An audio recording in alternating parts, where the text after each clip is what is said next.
আমাদের জীবনের সবথেকে মূল্যবান সময় হলো স্কুল জীবনের সময়। সেই সময়ের মুহূর্তটাই আমরা জানতে পারবো এই মুভিতে। হ্যালো বন্ধুরা, চলে এসেছি আরো একটি নতুন মুভি এক্সপ্লেনিং ভিডিও নিয়ে। আজ আমি এক্সপ্লেন করতে চলেছি ইউথ মুভিটিকে। তো চলো বেশি দেরি না করে মুভি এক্সপ্লেনেশনটা শুরু করা যাক। মুভির শুরুতে আমরা একটি মহিলাকে দেখতে পাচ্ছি, তিনি তার বাড়িতে ঠাকুরের সামনে পুজো করছিল। সরোজা এখানে ঠাকুরের কাছে একটা জিনিসই বারবার প্রার্থনা করছিল। তিনি অনেকদিন আগে এখানে পালিয়ে বিয়ে করেছিল, সেই কারণে তার জীবনে তার স্বামী এবং তার ছেলে সব থেকে বড় গুরুত্বপূর্ণ মানুষ ছিল। তাদের ছেলে প্রবীণ তাদের বিয়ের 5 বছর পরে হয়েছিল, আর আজকে তার সেই প্রবীণ নামের ছেলেটি বোর্ড এক্সামের রেজাল্ট বেরানোর কথা ছিল। সেই জন্য তিনি অনেকটা ঘাবড়ে রয়েছে। এরপর আমরা দেখতে পারি তিনি একটি লেবু ঠাকুরের সামনে দিয়েছিল। সেই লেবুটাকে তিনি এখানে কাটতে শুরু করে। তিনি মনে করছিলেন এই লেবুটির মধ্যে সমস্ত ঠাকুরের আশীর্বাদ চলে এসেছে, এবং সেই লেবুটার থেকে রস বের করে তাড়াতাড়ি করে সেটা তার ছেলের প্রবীণের কাছে নিয়ে আসে খাবার জন্য। অন্যদিকে প্রবীণ এখানে শান্তিতে এখনো ঘুমাচ্ছে, তার রেজাল্ট এবং দুনিয়ার ব্যাপারে কোনো চিন্তাই নেই। তখন আমরা দেখতে পারি সরোজি এখানে তার ছেলেকে ডাকতে শুরু করে এবং বলতে লাগে যে তাড়াতাড়ি ওঠো, আমি তোমার জন্য ঠাকুরের আশীর্বাদ করা একটা শরবত এনেছি, এটা তুমি খেয়ে ফেলো, তাহলে সমস্ত পাপ দূর হয়ে যাবে এবং তুমি এর জন্য এক্সামে পাসও হয়ে যাবে। অন্যদিকে আমরা এখানে প্রবীণকে দেখতে পারি যে এখানে ঘুম থেকে ঝাঁকিয়ে দেওয়ার জন্য অনেক বেশি রেগেছিল। সেই জন্য সে চিৎকার করে তখন জানায় যে আরে মা, আমি এই সমস্ত কিছু খাবো না, তুমি এখান থেকে যাও, বাবাকে গিয়ে এই সমস্ত কিছু খাবিয়ে দাও। এবং সে কম্বলটাকে আবার মুড়ি দিয়ে ঘুমিয়ে পড়ে। অন্যদিকে সরোজা ভাবে যে এত কষ্ট করে বানানো প্রসাদটাকে এভাবে নষ্ট করা যেতে পারে না, সেই কারণে তিনি সেই প্রসাদটাকে নিয়ে তার স্বামী উন্নেজি কৃষ্ণের কাছে চলে আসে। অন্যদিকে আমরা এখানে উন্নেজি কৃষ্ণকে দেখতে পারি, তিনি ঘুম থেকে উঠেই দেখতে পারে তার স্ত্রী তার জন্য এখানে শরবত এনেছে, যেটাকে দেখে তিনি এখানে আরো বেশি রেগে যায়, কারণ তার মনে হচ্ছিল যে তার ছেলের ছেড়ে দেওয়া প্রসাদটা তার জন্য এখানে নিয়ে আসা হয়েছে, যার কারণে তিনি এখানে আরো বেশি রেগে যায় এবং তিনি চিৎকার করে বলতে লাগে যে তুমি এটা কি করতে এনেছো, সে খায়নি বলে তুমি এটাকে বেঁচে থাকা জিনিসটা আমার কাছে নিয়ে চলে এসেছো, তোমার কি মনে হয় আমি কি বাড়ির কোনো একজন ডাস্টবিন? এই সমস্ত কিছু আমি খাবো না। এইটা শুনে সরোজা এখান থেকে আবারও স্যাড হয়ে চুপচাপ চলে যায়। তার এই সমস্ত কিছু আগে থেকে অভ্যাস হয়ে গেছে। এরপর অন্য যে কৃষ্ণকে দেখতে পারি, তিনি এখানে আগে থেকে এরকম রাগালো ছিল না। তিনি যখন এখানে ইয়াং ছিলেন তখন তিনি অনেক স্বপ্ন দেখেছিলেন, তিনি অনেক বড় একজন বিজনেসম্যান হতে চেয়েছিলেন, কিন্তু তার ভাগ্য এবং তার পড়াশোনা তার সাথ দেয়নি। তার পড়াশোনা কমপ্লিট হতে পারেনি বলে তিনি এই বিজনেসটা করতে পারেনি। আর আজকে তিনি এখানে শহরের একটা বেকারিতে কাজ করে, আর কোনো মতে এখন এখান থেকে ইনকাম করে তিনি তার পরিবার চালাচ্ছেন। আর এর জন্যই তার মনে মনে ধীরে ধীরে রাগ সৃষ্টি হয়ে গেছে, যার জন্যই তিনি এখানে প্রায় রেগে রেগে কথা বলতো। এরপর এখান থেকে দিন এগিয়ে যায়, রেজাল্টের ডেটটা খুব ক্লোজ চলে এসেছে। এর জন্য সরোজা এখানে অনেক বেশি ভয় পেতে চালু করে দেয়। তিনি এখানে তাড়াতাড়ি করে প্রবীণকে রেডি করায় এবং পাশে একটা ক্যাফেতে তাকে নিয়ে যায়। আর এই সময়টা ছিল 2014। এই সময় কারোর বাড়িতে ইন্টারনেট ছিল না, আর এখানে সরোজার মুখ দেখে মনে হচ্ছিল এখানে রেজাল্টটা তার ছেলের না, তারই বেরিয়েছে। তার এখানে হাত পাত কাঁপছিল। অন্যদিকে প্রবীণকে দেখতে পারি যার এখানে একটু টেনশন হচ্ছে না, মনে হচ্ছে না যে তার আজকে রেজাল্ট বেরাতে চলেছে। এরপর যখন সরোজা এখানে তার রোল নাম্বারটাকে বলছিল তখনও সে এখানে তুতলে যাচ্ছিল। এরপর যখন রেজাল্টটা এখানে শো করায় তখন সরোজা সেটাকে দেখে অনেক বেশি অবাক হয়ে যায়। প্রবীণ প্রত্যেকটা সাবজেক্টে এখানে পুরো বর্ডার লাইনে ছিল, তবুও সে এখানে কোনো মতে টেনে টুনে পাশ করেছে। এটা দেখে সরোজা এখানে অনেক বেশি খুশি হয়ে যায়, আর সে এখানে প্রবীণকে জড়িয়ে ধরে। এখানে সে এমন অ্যাক্ট করছিল যেন সে এখানে স্ট্রেটের ফার্স্ট হয়েছে, কিন্তু মা তো এখানে মাই হয়, কারণ তিনি তো ভেবেই নিয়েছিলেন যে তার ছেলে এখানে ফেল হয়ে যাবে, কিন্তু এখন যেহেতু সে এখানে পাশ হয়ে গেছে সেই কারণে তিনি এখানে অনেক বেশি খুশি হচ্ছে। তারা এখানে উন্নিকৃষ্ণনের বেকারিতে পৌঁছায় এবং সেখানে গিয়ে তাকে বলতে লাগে যে আমাদের ছেলে পাশ হয়ে গেছে। এটা শোনা মাত্র তো এখানে উন্নিকৃষ্ণন একটু অবাক হয়ে যায় এবং বলতে লাগে যে আমাদের ছেলে পাশ হয়ে গেছে। তারপর সে কিছুক্ষণ ভাবার পর বলতে লাগে যে পাস তো যে কেউ হতে পারে, এবং তিনি আরো বলতে লাগে যে তার এখানে প্রত্যেকটা সাবজেক্টের মার্কস যদি প্লাসও করে নেওয়া হয় তাহলেও তার এখানে 200-এর উপরে নাম্বার উঠবে না, তাহলে এই নাম্বারে সে এখানে কিভাবে অন্য স্কুলে জয়েন্ট হতে পারবে। এই মার্কস এখানে পুরো ময়লার সমান। এটা শোনাতে এখানে সরোজনার হাসিটা এখানে বন্ধ হয়ে যায়। এরপর উন্নিকৃষ্ণন তাকে আরো জানায় যে একটা কাজ করো, কালকে থেকে তার পড়াশোনার বই খাতা সব ফেলে দাও এবং তাকে বলো যে এখানে এসে কাজ করতে। এটা শুনে তো সারোজাও এখানে অনেক বেশি রেগে যায় এবং তাকে বলতে লাগে যে তুমি চুপ করো, একদিন আমি আমার ছেলেকে অনেক বেশি পড়াবো এবং তাকে আইএস অফিসার বানিয়েই ছাড়বো এবং তুমি শুধু দেখতেই থেকো। এরপর সে এখানে রাগ করে প্রবীণের হাত ধরে এখান থেকে চলে যাচ্ছিল। উনি কৃষ্ণা তখন পিছন থেকে তাকে ডেকে জানায় যে তুমি তো রাগ করে চলে যাচ্ছ, তুমি একদিন অবশ্যই দেখবে যে তার রেজাল্ট দেখে এখানে পুরোনো স্কুল থেকেও তাকে টিসি দিয়ে বের করে দেবে। কিন্তু সারোজা এখানে অনেক বেশি জেদি ছিল। তিনি জানায় যে তুমি যদি পয়সা খরচ করে আমার ছেলেকে না পড়াও তাহলে আমি আমার গয়না বিক্রি করে তাকে পড়াবো। এটা শুনে এখানে উন্নিকৃষ্ণনের অনেক বেশি খারাপ লাগে এবং তিনি ভাবতে লাগে যে তার স্ত্রী তার ছেলের জন্য এখানে শেষ পর্যন্ত যেতে রাজি রয়েছে। এরপরে আমরা দেখতে পারি সারোজা এখানে পরের দিনই প্রবীণকে নিয়ে তার পুরনো স্কুলে পৌঁছে যায় এবং সে স্কুলে গিয়ে প্রিন্সিপালের সাথে দেখা করতে চলে যায়। সেখানে গিয়ে সে ক্লাস 11-এ ওঠানোর জন্য তাকে বলতে লাগে। অন্যদিকে প্রিন্সিপাল এখানে প্রবীণকে আগে থেকে চিনতো, সে কতটা শয়তান এখানে স্কুলে সেটাও সে জানতো। তারপর প্রিন্সিপাল তাকে জানায় যে ম্যাডাম আপনার ছেলে পাশ হয়ে গেছে, এটা স্কুলের জন্য অনেক বড় ব্যাপার, কিন্তু এই ছেলেটা স্কুলের জন্য অনেক বড় একজন মাথা ব্যথা। তবে এই ছেলেটা এখানে অনেক বেশি বিচ্ছু, সেই কারণে এরপরে আমরা স্কুলে এই ছেলেটিকে আর রাখতে পারবো না। প্রিন্সিপাল তো এর জন্য একদম পুরো স্ট্রিক্ট ছিলেন, কিন্তু আমরা এখানে সারোজাকে দেখতে পারি সে এখানে স্কুলের প্রিন্সিপালের সামনে একটা নাটক করতে চালু করে দেয় এবং বলতে লাগে যে আমি যখন প্রথমবার আমার ছেলেকে এই স্কুলে পাঠিয়েছিলাম তখন আপনি তো বলেছিলেন যে আপনার ছেলে অনেক বেশি ব্রিলিয়ান্ট, কিন্তু আপনি এখন এখানে মুখ ঘুরিয়ে ফেলছেন, কিন্তু আজকে যদি আপনি এখানে আমার ছেলেকে এই স্কুলে সিট না দেন তাহলে আমি এখানে বিষ খেয়ে নেব। এই বিষের কথা শুনে এখানে প্রিন্সিপাল একটু ঘাবড়ে যায়, যার কারণে সে এখানে তার ছেলেকে স্কুলে অ্যাডমিশন নিয়ে নেয়। কিন্তু তার সত্ত্বেও এখানে একটা ওয়ার্নিং ছিল, সে যদি স্কুলে একবারও কোনো বদমাশি করে তবে না জানিয়ে তাকে এখানে স্কুল থেকে বের করে দেওয়া হবে। প্রবীণও তখন সেখানে কোনো মতে হ্যাঁ বলিয়ে দেয়। এরপর এখানে আমরা প্রবীণের আসল ক্যারেক্টার জানতে পারি, যেখানে তার লাইফ গোল পড়াশোনা ছিল না, সে আগে থেকে প্ল্যান করে রেখেছিল যে সে যখন ক্লাস 11-এ উঠবে তখন তার সেখানে একটাই লক্ষ্য থাকবে, সেটা হলো কোনো একটা সুন্দর মেয়েকে দেখে পটানো এবং তার সাথে এখানে রিলেশনশিপ করে তাকেই পরে বিয়ে করে নেওয়া, এটাই তার একমাত্র গোল ছিল। অন্যদিকে আমরা তার এখানে ফ্রেন্ড সার্কেলও দেখতে পারি, বাবলু, ডেভিড এবং গুনান। তাদের নজর এখানে পড়াশোনাতে কম, তাদের করিডোরে ঘোরা মেয়েদের দিকেই বেশি থাকতো। তাদের এখানে স্কুলে আসা শুধু একটাই গোল ছিল, তারা এখানে স্কুলে আসতো, লাস্ট বেঞ্চে বসতো এবং এখানে আওয়ারা পান্তা করতো এবং ক্লাসের বাইরে এখানে নীল ডাউন হয়ে দাঁড়িয়ে থাকা তাদের এটা রোজকারই কাহিনী হয়ে গেছিল। এভাবে একদিন যখন এখানে প্রবীণ ক্লাসের বাইরে দাঁড়িয়েছিল তখনই পাশের ক্লাস থেকে একজনের চিল্লানোর আওয়াজ আসে এবং পাশের ক্লাসে একটি মেয়ে যার নাম এখানে প্রিশিকা ছিল তাকেও ক্লাসরুম থেকে বাইরে বের করে দেওয়া হয়েছে। এরপর যখন প্রিশিকা ক্লাসের রুমের বাইরে আসে তখন তাকে দেখে এখানে প্রবীণ অবাক হয়ে যায়। এটা হয়তো প্রথম নজরের ভালোবাসা ছিল। প্রবীণ যখন তাকে এখানে দেখে তখন তার পানিশমেন্টের কথাটাও সে ভুলে যায়। এরপর থেকে এখানে প্রবীণের নতুন মিশন ছিল, সে এখানে প্রত্যেকদিন ক্লাসরুমের বাইরে আসতো যাতে সে প্রাশিকাকে এখানে দেখতে পারুক। অন্যদিকে প্রাশিকাও এখানে পানিশমেন্টের জন্য প্রত্যেকদিন ক্লাসের বাইরে চলে আসতো, কারণ তার এখানে পড়াশোনা ভালো লাগতো না। এরপর প্রবীণ এখানে তার বন্ধুদেরকে দিয়ে খোঁজ লাগায়, যেখানে সে জানতে পারে প্রাশিকা এখানে ক্লাসরুমে লুকিয়ে লুকিয়ে খাবার খাওয়ার জন্য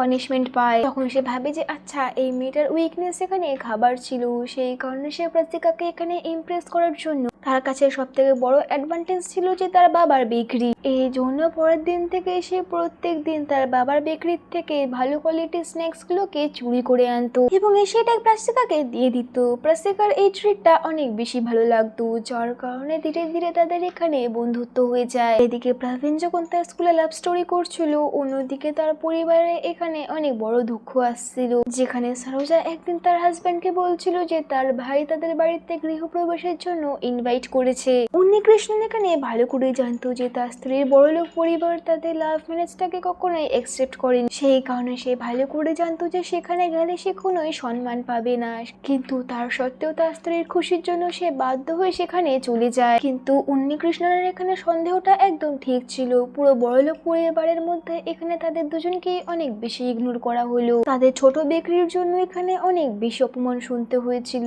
সেই কারণে তারা এখানে চোখে জল নিয়ে অনুষ্ঠানের মাঝখান থেকে এখানে বাড়িতে চলে এসেছে। বাড়িতে এসে সরোজনা এখানে অনেক বেশি কান্না করতে চালু করে দেয়। উন্নিকৃষ্ণন তার স্ত্রীর চোখে জলটিকে আর সহ্য করতে পারছিল না। সেই কারণে উন্নিকৃষ্ণন তাকে জানায় যে সরোজা, আমাকে ক্ষমা করে দাও, তুমি আমাকে ভালোবেসে বিয়ে করেছিলে বলে তোমাকে এত কিছু সহ্য করতে হয়েছে। আজ তুমি যদি কোনো পড়ালেখা করা ব্যক্তিকে বিয়ে করতে তাহলে হয়তো তোমাকে এত অপমান সহ্য করতে হতো না। কিন্তু সরোজা এখানে কান্না করতে করতে তার স্বামীকে জড়িয়ে ধরে বলেছে, তুমি এরকম কথা বলো না, আমি তোমাকে ভালোবেসেছিলাম তোমার পয়সাকে না, সেই কারণে আমার জন্য সমস্ত কিছু তুমি। আর এখানে আমাদেরকে দেখানো হয় যে তাদের ভালোবাসা এবং সম্পর্কটা কতটা গভীর ছিল। অন্যদিকে আমরা এখানে প্রবীণকে দেখতে পারি, সে এখানে ভেবে নিয়েছে যে সে প্রাশিকাকে এখানে প্রপোজ করে দেবে, কিন্তু এর জন্য তার এখানে অনেক বেশি ভয় লাগছিল, কারণ তার বন্ধুরা তাকে এখানে ভয় দেখিয়ে রেখেছিল।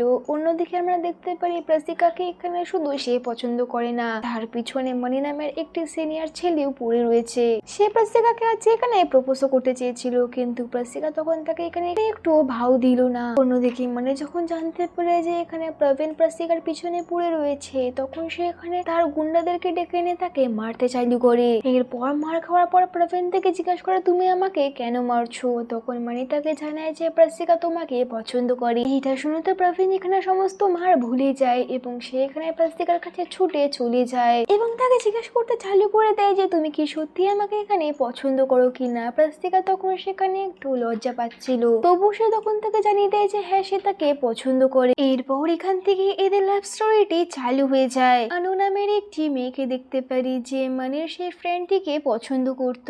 সেই কারণে মানি এখানে সেই মেয়েটির কাছে শর্ত রাখে, তাকে বলে যে সে যদি তার সাথে এখানে প্রাশিকার কথা বলিয়ে দেয় তাহলে আমার বন্ধু তোমার সাথে ডেট করবে। সেই কারণে অনু এখানে নিজের সেটিংটা করানোর জন্য প্রাশিকা এবং প্রভেশের মধ্যে ঝগড়াও বাঁধিয়ে দেওয়ার চেষ্টা করে, কিন্তু প্রাশিকা এখানে তার একটুও কথা শুনেনি। এরপর দেখতে পারি আমরা মানি এখানে আবারও তার গ্যাং নিয়ে এখানে প্রবীণকে যখন মারতে আসে, তখন তাদের মাঝখানে এখানে বাবলু এসে মানির পুরো গ্যাংটিকে এখানে অনেক বেশি মারধর করে, যার ফলে এখান থেকে মানির গ্যাং পুরোপুরি ভাবে গায়েব হয়ে যায়। এরপর আমরা দেখতে পারি প্রাশিকাকে একদিন তার ঠাকুমার শরীর খারাপের জন্য গ্রামে যেতে হয়েছিল। তার গ্রামে চলে যাওয়ার পর এখানে প্রবীণের ফোনে একটা ফেসবুকে নোটিফিকেশন আসে, তাকে সোনাল নামের একটি মেয়ে ফ্রেন্ড রিকোয়েস্ট পাঠিয়েছিল। তার প্রোফাইল পিকচার দেখে এখানে সে ভাবতে লাগে যে কোনো একটি মেয়ে কেন তাকে ফ্রেন্ড রিকোয়েস্ট পাঠাবে। তখনই আমরা দেখতে পারি এখানে সেই মেয়েটি তাকে মেসেজ পাঠায়, যেখানে সে লিখেছিল যে হাই প্রবীণ, আমি তোমাকে রোজই দেখি আর আমি তোমাকে পছন্দ করি। এইটা দেখে তো প্রবীণের মনটা এখানে গলে যায় এবং সে তাকে এখানে জিজ্ঞাসা করতে লাগে তুমি ফেক কিনা, এবং তাকে আরো জানায় যে তুমি যদি ফেক না হও তাহলে কালকে ক্যান্টিনে এসে দেখা করো। এর পরের দিন আমরা দেখতে পারি প্রবীণ এখানে ক্যান্টিনে তার বন্ধুদের সাথে বসে এখানে ওয়েট করছিল। তখনই সেখানে সোনাল নামের একটি মেয়ে চলে আসে। মেয়েটি সত্যি এখানে অনেক বেশি সুন্দর ছিল। এটা দেখে তো এখানে প্রবীণের ফ্রেন্ডরা প্রবীণের উপর জালাস ফিল করতে চালু করে দিল। এরপর দেখতে পারি সোনাল এখানে তাকে জানায় যে সে তার জন্য ওয়েট করতে পারেনি, সে তাকে অনেক বেশি পছন্দ করে, সেই কারণে সে ফেসবুকে তাকে মেসেজ করে দিয়েছে। প্রবীণ এখানে কোনো জবাব দিতে পারলো না, যার ফলে এখানে তাদের বন্ধুত্বটা হয়ে গেল। তারপরে কিছু সময় পর আমরা দেখতে পারি সোনাল এখানে তার বন্ধুর নাম করে তার অনেক বেশি ক্লোজ হতে লাগলো, যেটা দেখে প্রবীণের বন্ধু ডেভিড এবং বাবলু তাকে বোঝানোর চেষ্টা করলো। তাকে তারা বারবার বোঝাচ্ছিল যে দুটো নৌকাতে পা রেখো না, প্রেষিকা যদি এটা জানতে পেরে যায় তাহলে অনেক বড় বিপদ হয়ে যাবে। প্রবীণ তখন তাকে জানায় যে হ্যাঁ, আমি তাকে বারণ করে দেবো, কিন্তু না বলার জন্য সে তার সাহস থেকে জোগাড় করতে পারছে না। এরপর আমরা দেখতে পারি কালচারাল ফেস্টের দিন এখানে প্রেষিকা প্রবীণকে সারপ্রাইজ দেওয়ার জন্য চলে আসে, আর সে এখানে প্রবীণের সাথে দেখা করে অনেক বেশি খুশি হচ্ছিল। তখনই আমরা দেখতে পারি এখানে সোনালও আসে। সোনাল এখানে ইচ্ছা করে প্রবীণের হাত ধরে। তখনই আমরা দেখতে পারি স্কুলের এখানে গসিপ করা দুটো মেয়ে আনু এবং নাভিয়া এখানে প্রেষিকাকে উস্কাতে চালু করে দেয়। তাকে তারা বলতে চালু করে যে দেখতে পারছো তোমার পিছনে এখানে সে কি করতো, সেই কারণে আজকে সোনাল এখানে তার হাত দিয়ে ধরতে পারছে। এটা শুনে তো এখানে প্রেষিকা একটু রেগে যায়, কিন্তু প্রেষিকা এখানে তাকে আর কিছু বলতেই পারলো না। এরপর আমরা দেখতে পারি এখানে প্রবীণকে তার বন্ধুরা বারবার বোঝানোর চেষ্টা করছিল যে এই ব্যাপারটাকে এখানে ক্লোজ করে দিতে, কারণ যদি প্রেষিকা এখানে সত্যিটা জানতে পারে তাহলে সে অনেক বেশি কষ্ট পাবে। এই সমস্ত কিছু শোনার পর প্রবীণের এখানে মনে হলো যে হ্যাঁ, তার এখানে সোনালকে সমস্ত সত্যিটা জানিয়ে দেওয়া উচিত হবে। সেই কারণে সে এখানে রাত্রেবেলা সোনালকে একটা ফাঁকা রাস্তায় দেখা করার জন্য ডাকে, যাতে সেই ম্যাটারটাকে এখানে পুরোপুরি ভাবে শেষ করতে পারুক। তারপর আমরা এখানে প্রবীণকে দেখতে পারি যে এখানে সোনালকে অনেক রেগে বলছিল যে সে শুধু এখানে প্রাসিকাকেই ভালোবাসে, সেই কারণে তার থেকে দূরে থাকতে। কিন্তু সোনালের রিয়াকশন এখানে পুরো অন্যরকম ছিল।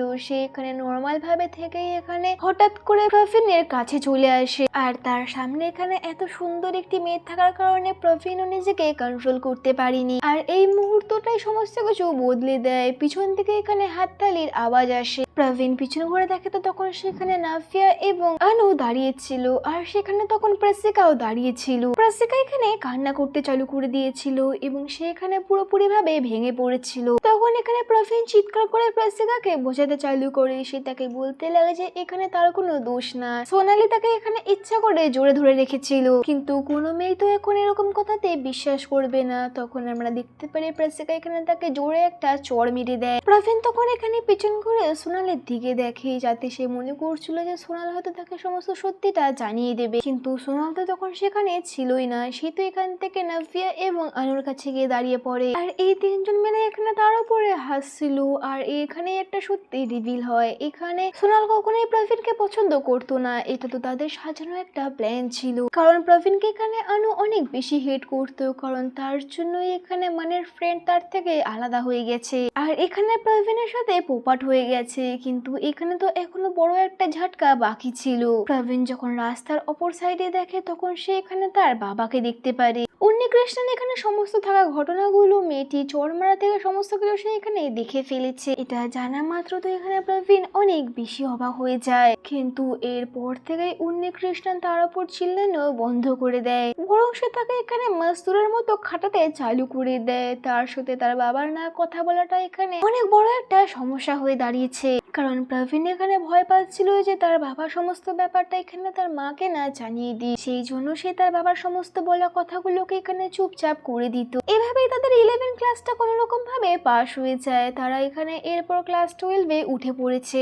এরপর আমরা দেখতে পারি কিছুদিন পর এখানে স্কুলের লোকেরা ক্লাস 12-এর স্টুডেন্টদেরকে একটা ট্রিপে নিয়ে যায়। প্রবীণের গ্যাং এখানে সোনালকে বুলি করার জন্য তাকে এখানে মেন্টালি বুলি করতে চালু করে দেয়, কিন্তু এত কিছু শোনার পর এখানে সোনাল যখন কান্না করতে চালু করে দেয় তখন এখানে ক্লাসে থাকা সব থেকে একটা শান্ত মেয়ে কান্নাকা সবার আগে এসে এখানে প্রবীণকে অনেক কথা শোনাতে চালু করে দেয়, যার ফলে এখানে প্রবীণের ইগো হার্ট হয়, কিন্তু এখানে তারা কিছুই আর তাকে বলতে পারে না। এরপর যখন একদিন তারা এখানে স্কুলে চলে আসে তখন এখানে প্রবীণ কানিকার কাছ থেকে বদলা নেওয়ার জন্য তার বাবার টাকার জন্য তার এখানে অনেক বেশি মজা উড়ায়, যার ফলে কানাকা এখানে কান্না করতে চালু করে দেয়। তখনই সেখানে টিচার চলে আসে। এবার কানাকা যদি এখানে সমস্ত সত্যিটা জানিয়ে দেয় তাহলে প্রবীণকে এই স্কুল থেকে পুরোপুরি ভাবে সাসপেন্ড হয়ে যাবে। এটা তো ভেবেই এখানে প্রবীণ অনেক বেশি ভয় পাচ্ছিল, কিন্তু এরপর যখন টিচার এখানে কান্নাকাকে জিজ্ঞাসা করে সে কান্না কেন করছে, কিন্তু কান্নাকা তখন স্যারকে জানায় যে তার শুধুমাত্র এখানে মাথা ব্যথা হচ্ছে। এখানে মিথ্যা কথা বলে সে প্রবীণকে বাঁচিয়ে নেয়। এটা শুনে তো এখানে প্রবীণ অনেক বেশি অবাক হয়ে যায়, কারণ সে ভাবতে লাগলো যে এই মেয়েটি তাকে এখানে কেন বাঁচালো। তার মনে হচ্ছিল যে এই মেয়েটি হয়তো তাকে পছন্দ করতে পারে। এই ভুল ভাবনাটাই এখানে প্রবীণের মাথায় বসে গেছিল, যার ফলে সে এখানে কানাকার পিছনে লাট্টু হয়ে যায়, আর কানাকাও তার সাথে এখানে অল্প অল্প কথা বলছিল। এরপরে কিছুদিন পার হয়ে যায়। প্রবীণও এখানে কানাকে নিয়ে তার মায়ের সাথে দেখা করাতে নিয়ে আসে। এইটা বলে যে আজকে তার মায়ের বার্থডে, আর এর জন্য তো তার মাও এখানে অনেক বেশি খুশি হয়েছিল, কিন্তু সরোজা তো এটা বুঝতে পেরে গেছিল যে প্রবীণ এই মেয়েটিকে পছন্দ করে। এরপর কিছুদিন পর এখানে অ্যানুয়াল ডে এর দিনে স্কুলের সব থেকে বড় লোক ছেলে এখানে প্রবীণকে বারণ করে দেয় যে স্টেজে পারফরমেন্স করার জন্য। এছাড়াও তারা এখানে তাকে বস্তির ছেলে বলে, যার জন্য এখানে প্রবীণের অনেক বেশি রাগ হচ্ছিল, কিন্তু সে এখানে কোনো মারামারি করেনি, বরং তাদের এখানে মাথাটা খাটায় এবং তারা সবাই মিলে এখানে সিদ্ধার্থের পুরো গ্যাংটিকে একটি রুমের মধ্যে লক করে দেয়। তারপর তারা এখানে স্টেজে গিয়ে তাদের পারফরমেন্সটাকে দিয়ে দেয়, আর এর জন্য তো এখানে সবাই অনেক বেশি মজা পাচ্ছিল। এরপর যখন তারা এখানে ব্যাক স্টেজে আসে তখন এখানে তার সাথে সিদ্ধার্থের অনেক বড় একটা ঝামেলা হয়ে যায়। তখন সেখানে কানাকা চলে আসে এবং সে সেখানে প্রবীণের সাইড নেয় এবং সিদ্ধার্থকে এখানে চুপ করিয়ে দেয়, যেটা দেখে তো এখানে প্রবীণের বন্ধুরাও ভাবতে লাগে যে কানাকা হয়তো সত্যি এখানে প্রবীণকে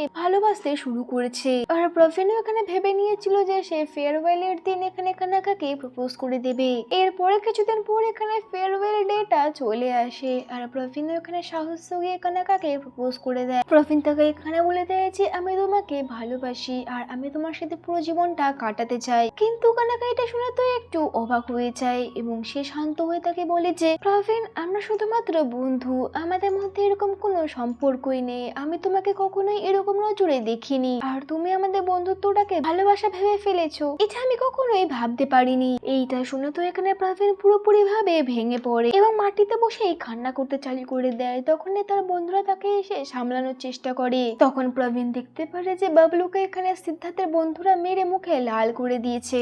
আর এটা দেখা মাত্র এখানে প্রবীণ অনেক বেশি রেগে যায়, যার ফলে সে এখানে একটি ডান্ডা উঠে এখানে সিদ্ধার্থকে মারতে চলে যায়। এখানে এই দাঙ্গাটা এত বড় হয়ে গেছিল যার ফলে এখানে সমস্ত স্টুডেন্টের প্যারেন্টসকে এখানে স্কুলে আসতে হয়েছিল।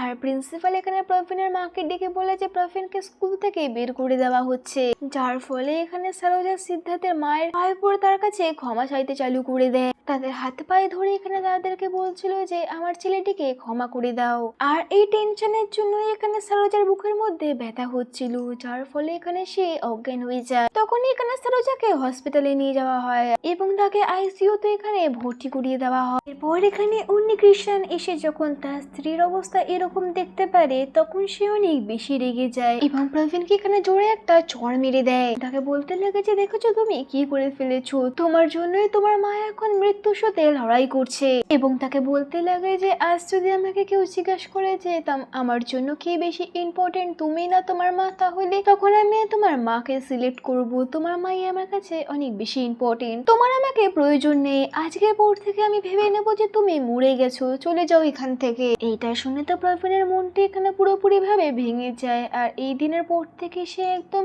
শান্ত একটি ছেলে হয়ে যায়। এরপর কিছুদিন পর এখানে প্রিন্সিপাল তার প্রতি দয়া দেখিয়ে তাকে বোর্ড এক্সামটিকে দিতে দেয়। তারপর আমরা দেখতে পারি তার কাছে এখানে সেই দিন কানাকা আসে এবং তাকে এসে জানায় যে সেই দিন আমার তোমার সাথে এভাবে কথা বলাটা উচিত হয়নি এবং তাকে আরো বলতে লাগে যে আমিও তোমাকে এখন পছন্দ করতে চালু করে দিয়েছি, কিন্তু আমি তখন তোমার সাথে আমার ফিউচারটাকে দেখতে পেতাম না, তুমি কোনো ব্যাপারটাকে সিরিয়াস ভাবে নিতে না। আর এমনটা যদি হতে থাকে তাহলে তো তুমি বোর্ড এক্সামেও ফেল হয়ে যাবে, তাহলে ভবিষ্যতে তুমি কি করবে। কানাকা তখন তাকে আরো জানায় যে প্রবীণ যদি এইবার বোর্ড এক্সামে পাস হয়ে যায় তাহলে সে তার প্রপোজালটাকে একসেপ্ট করে নেবে। এইটা শোনা মাত্রই তো প্রবীণ এখানে অনেক বেশি অবাক হয়ে যায়। অন্যদিকে আমরা এখানে প্রবীণের মাকে দেখতে পারি যেও সুস্থ হয়ে এখন বাড়িতে চলে এসেছে আর উন্নিকৃষ্ণানি এখানে প্রবীণের মাকে খেয়াল রাখছিল।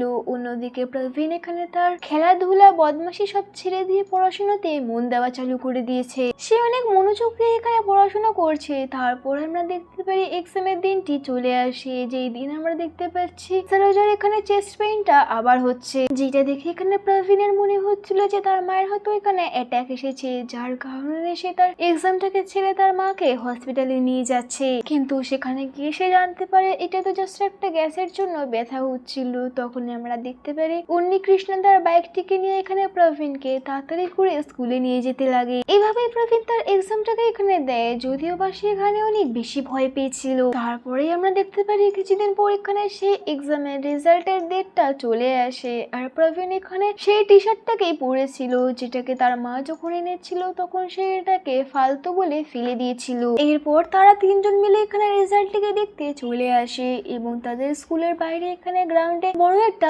পোস্টার লাগানো ছিল যেখানে প্রবীণের ছবি লাগানো ছিল, যেটা দেখে এখানে প্রবীণের মায়ের মনে হচ্ছিল যে প্রবীণ হয়তো এখানে চিটিং করতে গিয়ে ধরা পড়ে গেছে, যার কারণে তার ছবিটি এখানে বাইরে লাগানো রয়েছে। যে ব্যানারে এখানে প্রবীণের নাম লেখা ছিল এবং তার সাথে সাথে এখানে প্রাউড অফ ও লেখা ছিল, অর্থাৎ এখানে প্রবীণ এক্সামে 9th র্যাঙ্ক করেছিল।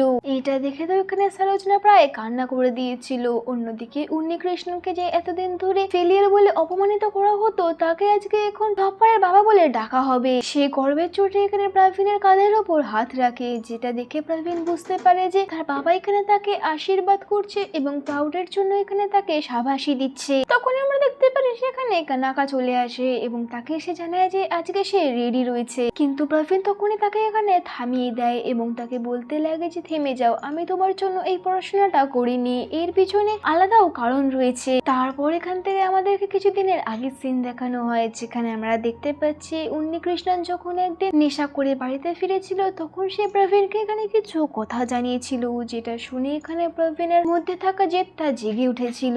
উন্নিকৃষ্ণন তখন এখানে কান্না করতে করতে তাকে জানিয়েছিল যে আমি এই দুনিয়ার সব থেকে বড় একজন ফেলিয়ার, সবাই আমাকে এখানে অনেক বেশি ইনসাল্ট করে, কিন্তু তোমার মা কখনোই আমার সাথ থেকে ছেড়ে দেয়নি, সেই কারণে আমার ভয় লাগে যখনই তুমি এখানে পড়াশোনা থেকে পিছিয়ে থাকো, সেই জন্য আমি চাই না যে তোমার ফিউচারে তোমার ওয়াইফ এবং বাচ্চাও তোমাকে একজন ফেলিয়ার হিসেবে দেখুক, সেই কারণে সবসময় আমি তোমার উপর চিৎকার করে তোমাকে বাঁচানোর চেষ্টা করি, কারণ আমরা দুজন ছাড়া তোমাকে দুনিয়া থেকে ওই ভালোবাসবে না। এটা বলে উন্নিকৃষ্ণন তখন কান্না করতে চালু করে দিয়েছিল। তখনই আমরা দেখতে পেরে প্রবীণ এখানে তার বাবাকে জড়িয়ে ধরে এবং প্রবীণ তাকে এখানে জড়িয়ে ধরে বলে যে বাবা আমি সমস্ত কিছু ঠিক করে দেব। এরপর এখান থেকে কাহিনী আবার প্রেজেন্টে আসে, যেখানে প্রবীণ কন্যাকাকে জানাচ্ছিল যে আমি তোমার ভালোবাসাটা এখানে একসেপ্ট করতে পারবো না, আমি এই পড়াশোনাটা আমার মা বাবার জন্য করেছিলাম, তোমার ভালোবাসা পাওয়ার জন্য না। যখন আমি আমার মা বাবাকে অপমানিত বোধ করাতাম তার সত্ত্বেও তারা এখানে আমার সাথ দিত, কিন্তু আমাকে সত্যিটা দেখানোর জন্য